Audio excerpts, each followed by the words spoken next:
ಭಾರತೀಯ ಸಂಪರ್ಕಕ್ಕೆ ಒಂದು ಮಹತ್ವದ ಹೆಜ್ಜೆಯಾಗಿ ವಿಶ್ವದ ಅತಿ ಎತ್ತರದ ರೈಲ್ವೆ ಸೇತುವೆಯಾದ ಚೆನಾಬ್ ಸೇತುವೆಯನ್ನು ಜೂನ್ 6ರಂದು ಪ್ರಧಾನಿ ನರೇಂದ್ರ ಮೋದಿ ಉದ್ಘಾಟಿಸಲಿದ್ದಾರೆ. ಕೇಂದ್ರ ಬಾಹ್ಯಾಕಾಶ ಸಚಿವ ಡಾಕ್ಟರ್ ಜಿತೇಂದ್ರ ಸಿಂಗ್ ಅವರು ಈ ಸೇತುವೆಯ ಮಹತ್ವವನ್ನು ಒತ್ತಿ ಹೇಳಿದರು.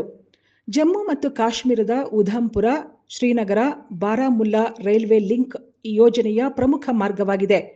ಇದು ಬಹುಮುಖ್ಯವಾಗಿ ಕಾಶ್ಮೀರ ಕಣಿವೆಯನ್ನು ಭಾರತದ ಉಳಿದ ಭಾಗಗಳೊಂದಿಗೆ ರೈಲು ಮಾರ್ಗವಾಗಿ ನೇರವಾಗಿ ಸಂಪರ್ಕಿಸಬಹುದು. ಜಮ್ಮು ಮತ್ತು ಕಾಶ್ಮೀರದ ರಿಯಾಸಿ ಜಿಲ್ಲೆಯ ಸವಾಲಿನ ಭೂ ಪ್ರದೇಶದಲ್ಲಿ ನೆಲೆಗೊಂಡಿರುವ ಐಕಾನಿಕ್ ಚೆನಾಬ್ ರೈಲ್ವೆ ಸೇತುವೆಯು ತಾಂತ್ರಿಕತೆಯಲ್ಲಿ ಅತ್ಯದ್ಭುತವಾಗಿದ್ದು, ನದಿ ಪಾತ್ರದಿಂದ 359 ಮೀಟರ್ ಅಂದರೆ 1177 ಅಡಿಗಳಿಗಿಂತ ಹೆಚ್ಚು ಎತ್ತರಕ್ಕೆ ಏರುತ್ತದೆ. ಇದು ಪ್ಯಾರಿಸ್ನಲ್ಲಿರುವ ಐಫೆಲ್ ಟವರ್ಗಿಂತ ಎತ್ತರವಾಗಿದೆ ಎಂಬುದು ಹೆಮ್ಮೆಯ ಸಂಗತಿ.